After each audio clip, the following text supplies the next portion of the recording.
We have with us Jagan Chitiprolu, a unique entrepreneur from India, right now settled down in Seattle. Why he is unique? He started his career as a teacher, then shifted to technology by looking at the opportunity in technology, specifically in the software industry. How he transformed himself, we will have a discussion with Jagan Chitiprolu to understand more on that. Jagan Chitiprolu, welcome to NFA Post. So it is great meeting you. So give us an overview of your beginning, your journey from your village to the Seattle, and in between you did a lot of things. We want to know more on your journey, how you transformed yourself, even by taking a degree from Harvard. So those things we want to share with our entrepreneurs and those who want to get into the entrepreneurial bandwagon. To work for Verizon, and that is where I'm building my career initial days. And one side I was building career, the other side I was also exploring and see what are the new opportunities that are going to be there. Maybe that is a tendency is there in my brain. You always have the second thought in the brain that what is the next kind of a plan A and plan B approach. Plan A is a primary bread and butter, and plan B is the next growth options. That is what I look at it. And when I was working there in Dallas, I do see the businesses, how that have been flourishing there in near neighboring companies and all the stuff. And then I started to see how they've established and what kind of experience that they have gained. Then the thought came into my brain that why can't I do that?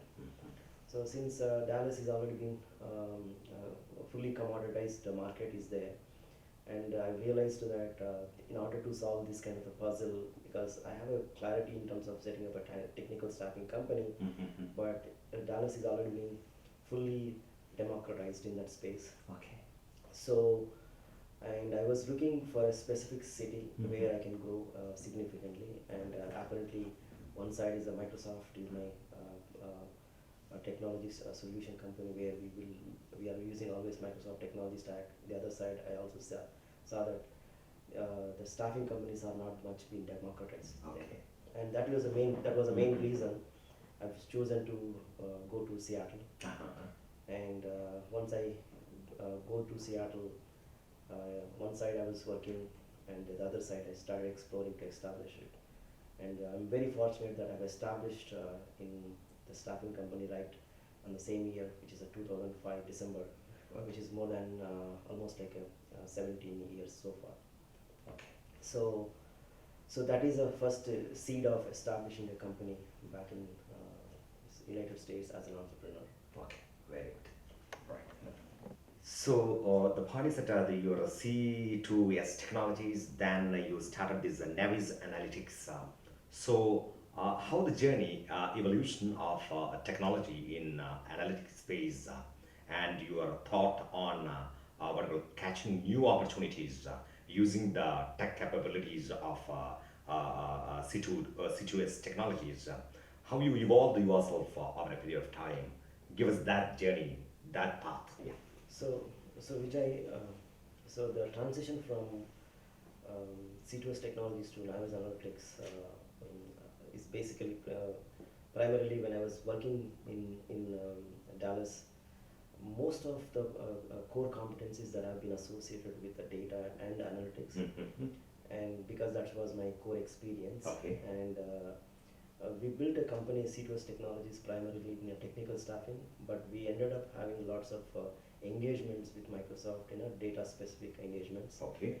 And this is where pre-era of Power BI, Microsoft, where Microsoft did not build this technology, data analytics platform, Power BI. And we used to work with Microsoft predominantly building these data analytics solutions by data aggregations, such as extracting the data and the transformations and loading. Okay. And we were doing this kind of job repeatedly, and then we thought of doing automation effort, automating this whole effort. And that is where we started these engagements into independent silos, but we wanted to make it a product-based solutions. Okay. And the constant thought process in my brain was that one side is a staffing company. Now let's spin another company, data company, and build platforms in the data company. And that is where we categorically segregated a company from C2S to another company called Naviz Analytics. And Naviz Analytics primarily focusing on data and analytics. And I'm super happy that we were able to build our own data visualization platforms as well as data integration platforms. Oh, very good. Where one can be able to build data insights or analytics without writing a line of code. Oh, those fantastic. platforms are actually there. This was one we built before Power BI came in. So later we have created in vertical solutions. Some of vertical solutions are e-discovery solutions and agri-tech solutions, and also custom solutions on top of it. So basically, Naviz Analytics is all about focusing exclusively on the data company and data analytics. In fact, today that Naviz Analytics is being driven by the leadership team, Saurabh Gupta, Okay, very good. who is here today. Okay, very good. So, Mr. Jagan, I want to know your experience working with Fortune 500 companies as part of this C2S Technologies and Naviz Analytics. Yeah. So, so when we were working in C2S and Naviz Analytics, so we always been majority working with large enterprise customers. And most of the large enterprise customers are any other business. Even if you take a small business or mid-sized business or enterprise businesses, their focus is to serve their customers. Right. But certain competencies they cannot be able to build internally. Right. For instance, building the data analytics is a competency that they don't put a much focus on it, and that is where the experience that we carry, and that is where we partner with the customers and engage those kind of customers, having the conversations and understand their pain points, so that we can help them, so that they can continuously add their value to their customers. So their focus will still be on the same one focus, so that we complement our experience to their business models, and that is where we identify the gaps and fix those gaps in our journey. And most of enterprise customer, any business customers should focus on their own core at serving customer. That's very important, because at the end of the day, serving a customer and adding value to the customer is what brings the revenues to the organizations, and that is where we wanted to be partner with. So, Jagan, it's great to see that you found opportunity in technology landscape, but at the same time, in the current context, with the advent of 5G and then this AI, ML, and this metaverse universe, a lot of things are changing, and customer expectation are also beyond our imagination. And as an entrepreneur, you will have your own challenges. And what is your take to our young brain of entrepreneurs to take on these kind of challenges and wade through the tumultuous phase of business and technology disruption? So from a technology landscape standpoint point of view, Vijay, if you look at it, it has the entire landscape has been changed. We should be really thankful to the digital technologies, Right. and lots of digital transformation is happening. And if you look at it back 20 years versus now, the same customer was serving differently. Now the same customer is serving different. So the transition is happening, and also the technologies have been evolving to catch up these kind of changes. Okay. And I always say that we should be thankful to the technologies. Right. And it could be a 2G to 3G, 5G now. Digital evolution is coming in the form of AI and ML, as well as meta and new technologies are coming up. And so, for instance, back in 20 years back, we were still traveling with a paper ticket. Now, Correct. everything is being digitized.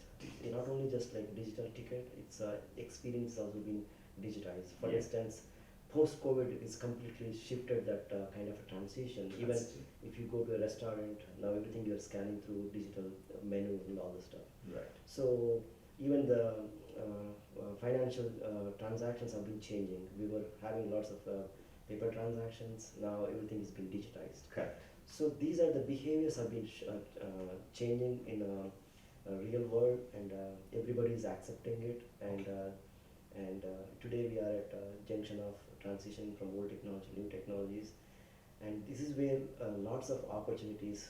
For instance, classic old applications are running in mainframes, and those applications are supposed to be migrated to cloud. Yeah.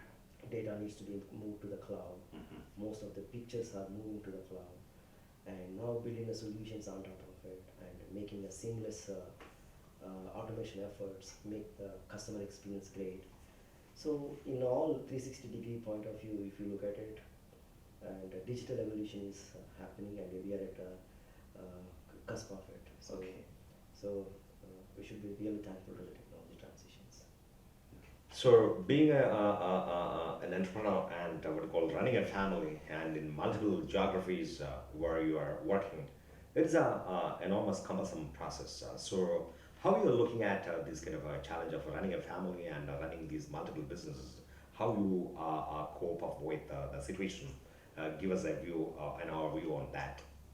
Yeah, so when running multiple organizations in multiple geolocations, definitely there is a bit of a stress is associated to it, and at the same time, this also gives you an opportunity to think loudly. Okay. Because when you're in a plane, you get a chance to read books. When you're in lounge, you can think independently, and so basically, sometimes you're giving my space to brain to wander in new thoughts, and that is where the new innovations are going to be coming. New ideas are going to be popping up during this transition. I enjoy pretty much travel, and also I ensure that I balance the family.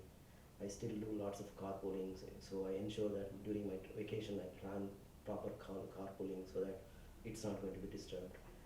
And also I ensure that I do take care of family side, at the same time community activities, and also the business activities and meeting people like this.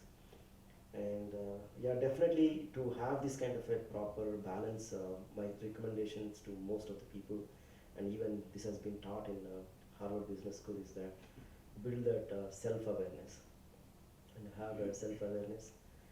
And to build that self-awareness, you have to have a disciplined life, and that is where some of the activities I do every day is proper disciplined life. Even wherever I am, I do not miss gym 5 day week for sure. At least so minimum of 6 to 7 hours per week is what I do workouts, and do a bit of meditation. So that removes stress in my brain, and also that helps me to balance certain activities, and definitely balancing both family, business, and community is an art. Jagan, it's a great journey so far. The point is that going forward, you are getting a lot of opportunities. So, how you are looking at the opportunity in India? Because as an entrepreneur, because India is a country where which a lot of action is also happening, and you have two what you call offices in India, one in Hyderabad and one in Bangalore. So the digital transformations and other technology shifts, as an entrepreneur, how you are looking at that? So when we look at it, opportunities point of view, right? So when you look at it from Western countries, United States or European countries, these are all well developed and emerged markets, and there are lots of because of this digital technologies, digital revolution is happening, and there are lots of emerging markets are there, such as India is one among the emerging markets, and still it's a tip of the iceberg of digital transition, exclusively financial sector, agri sector, retail sector, and the supply chain systems and all this stuff. So still there is still a lot evolution is to be done in India, and So we always look at it, look at opportunities in emerging markets, and I happen to be from India, and I do see that India is emerging markets, one of the emerging markets, and that is where I identify the problems and solve those problems in emerging markets. Very great to know that you being an entrepreneur, you are really a motivator to Indian entrepreneurs also. So, from your life experience, what is the four mantra that you want to share with them, and so that they can what you call live forth from what they have conceived in their mind, so that they can become what you call bit more what you call efficient entrepreneurs, a solution means finding solutions for business problems and opportunities. For young entrepreneurs, the recommendations, what I see, my journey is long way to go, and so far I've succeeded to an extent, but a long way to go to next level. And whatever I have achieved based on my experience or based on my wisdom, what I can give suggestions or recommendation is that many recommendations and suggestions are already there in the books, and there are plenty of books or even plenty of articles, digital media in YouTube and all that stuff. There are lots of things. It's all about. I look at it in a 2020 framework, triple 20 framework, which is already there in 5 AM Club book. So there are thousands of books on the motivational side. But among all, what I can say is that one of the fundamental thought process one should have is that you have to equip the right knowledge for that. Number one, and many people think that a first attempt would be the successful attempt. But my recommendation is that in order to be successful, your life continuously do the experimentations, one after the other, one after the other. But many books also says that fail fast is there, and but you should always do something different, and always be focused to solve the customer problems.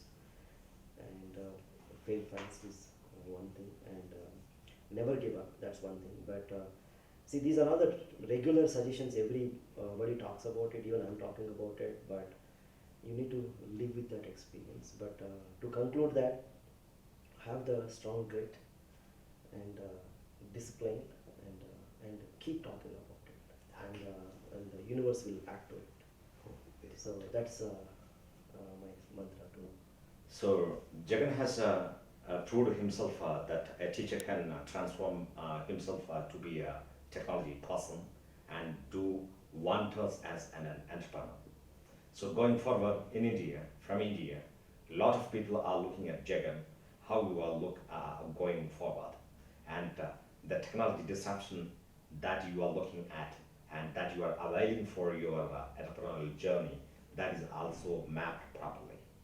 We from NFA Post want to give you best of luck going forward. Nice talking to you. Namaste. Namaste.